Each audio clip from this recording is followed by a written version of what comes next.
Alright, hello everyone, my name is Disk, and in this video we're going to talk about my UI package for Season 2.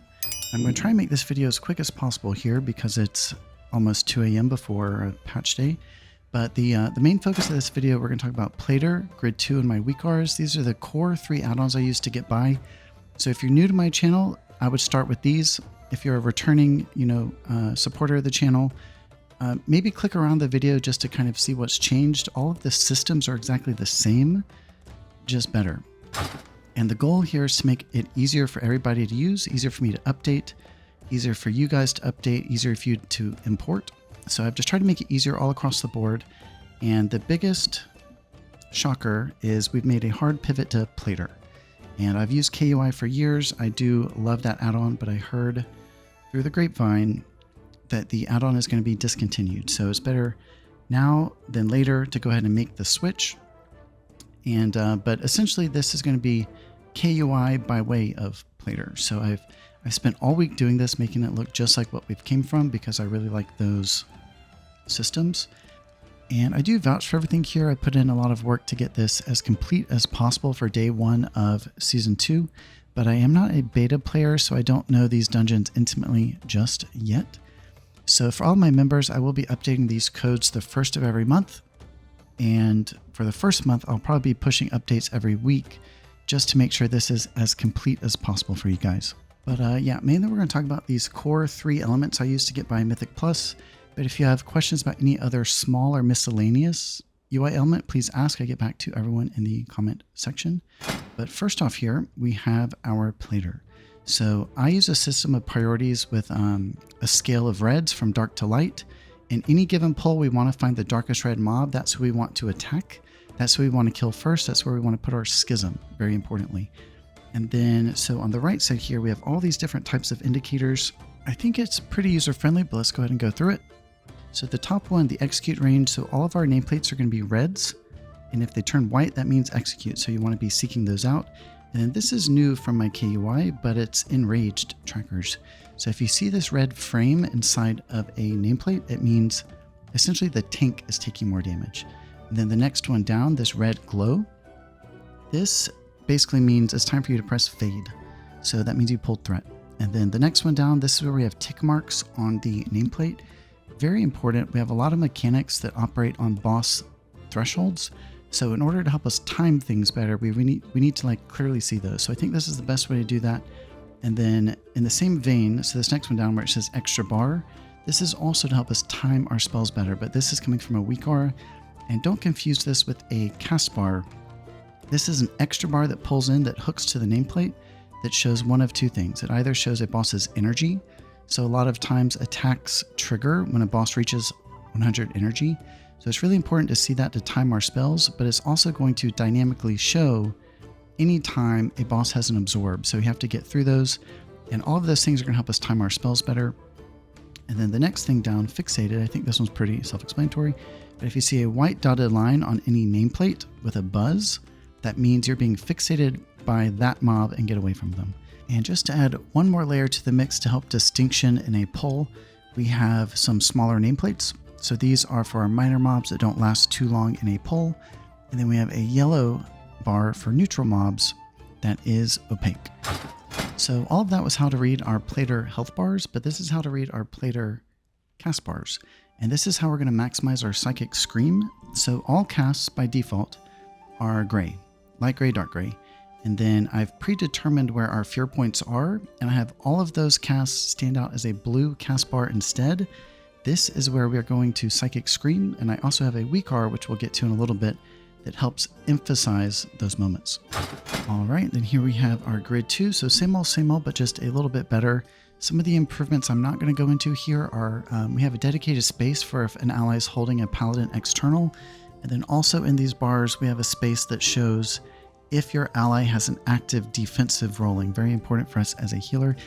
But starting on the left side here, so a blue health bar means they are atoned. A dark blue overlay means the presence of a shield. That could be yours or someone else's. A red overlay means a heal absorb to heal off. And then a teal overlay means that your ally is immune and they don't need to be healed, essentially. So then on the right side of the screen, these are all the WeakAuras that tie into the Grid 2. So the top two here, Magic and Disease, blue and green respectively, these are dispels that we can handle. So those are our solid borders. And then Curse and Poisons are ones outside of our purview, but we still need to see where they are because that's still indicating that they might need a heal. So dotted lines for Curse and Poison. And then the last two here, certainly not least, Bleeds, Debuffs, and Targeted Casts. These are probably some of the most important WeakAuras that I have to offer. But these mark any bleed or debuff. I'd say half the time that's on a tank, half the time it's in the party, but it's just trying to pull your attention to heal that person. And then the targeted cast here, this is very, very important for us as a disc priest. This white dotted line indicates that someone is about to take damage. In other words, you need to shield them. So if we're ever in a position where we miss one of these and we have to recover health with like flash heals or a defensive penance, that's not using our book to the best of its ability, nor do we ever really want our allies' health to spike. So we need to get ahead of this damage. Wheel and Woe is our spot healing. Shields were buffed. Cast times on enemies is longer. It is really easy to get ahead of this damage, and it is what we need to do with our talent book. So anytime we see a white dotted line that indicates you want to give them a shield, ideally a Wheel and Woe shield. That is our spot healing. And hopping over to the game real quick, I wanted to show the WeakAura that I'm including for Season 2. Again, these all hook straight into our Grid 2 and our Plater and kind of buff them in a sense. It's Discs, Mythic Plus, the War Within Season 2. So we have Dispels, Targeted Casts, Bleeds, and Debuffs. Pretty self-explanatory. Those hook straight to the Grid 2. So you just download it and it works.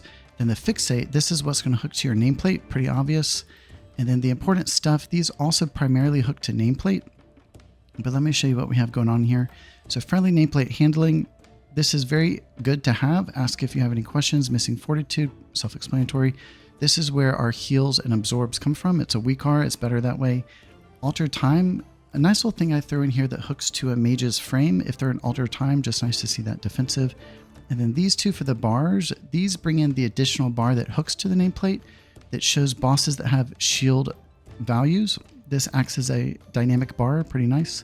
And then we also have a lot of mechanics that operate when a boss like reaches full energy, for example. So this brings an extra bar to hook to the nameplate, pretty nice. And then the interrupting line in this WeakAura, this is tying into the Plater with all of the casts that we have pre-marked with Aqua for our Fear. So the Fear glow here, just to paint the picture, is just a floating glow box that I put on top of my Fear icon. And then we also have cast bars. So these coincide with all of the, again, predetermined casts that are glowing Aqua with Plater. It's just a fixed location. Is kind of better that way, if you ask me, than in a sea of nameplates that are moving to have it like stationary. And then this also triggers a trumpet sound. So the trumpet sound, the bar, and the glow only trigger if Psychic Scream is available. So pretty nice. And then the last part of this video, I just wanted to make some honorable mentions here. These are things I couldn't play without, but I am just going to call them recommended. But the first one here is Big Wigs and Little Wigs. Really, really important for us to time our heals. So rotation means everything, but timing our rotation also means everything. So best word of wisdom with Big Wigs and Little Wigs is do not use a list out of box with everything enabled. You want to whittle your list down. I will be making a video on this in the near future. I've already talked to the author of the add-on, but they are not at the moment willing to allow their share feature to have a customized list like I talk about. So I'm going to make a video just kind of flipping through each page if anyone wants to copy me. But yeah, word of wisdom, turn some things off in Little Wigs. And then edit mode expanded. This is going to allow us to move our totem frame to a more ideal location that's tracking our pet and our rift. Generally, we want that in the center of our screen, and we want that near our penance and our death. And then Button Forge, this is really great for creating your action bar HUD.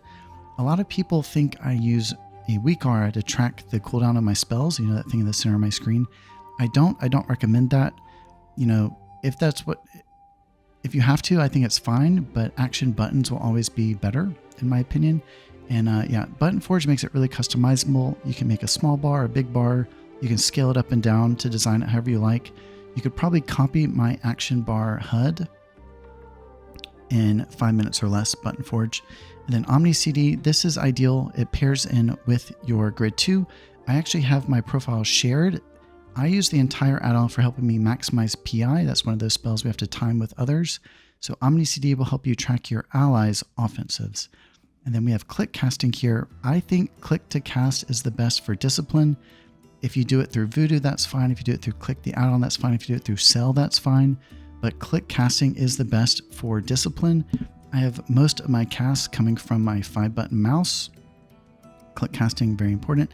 And big debuffs, definitely optional here, but it shows, it hooks on nameplates and shows when someone is being interrupted or crowd controlled. Really nice for maximizing your fear and kind of just like having a good overview of what's happening in combat.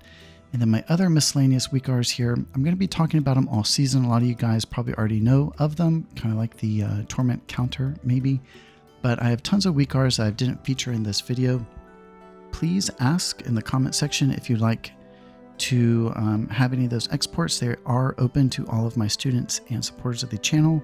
So just if you can't find them, just ask and I'll get it to you. But yeah, so we've had a lot of changes here. I hope everyone loves it. I think it's going to be easier for everyone in the long run. Please let me know what you think. And again, so everything right now is at best in beta, but I do vouch for it that it is good to go for the first day of season 1. And I will be updating this every week for the first month, and then I will be posting updates for my members the first of every month following that. But yeah, thanks everyone for tuning in, and until next time, Disc.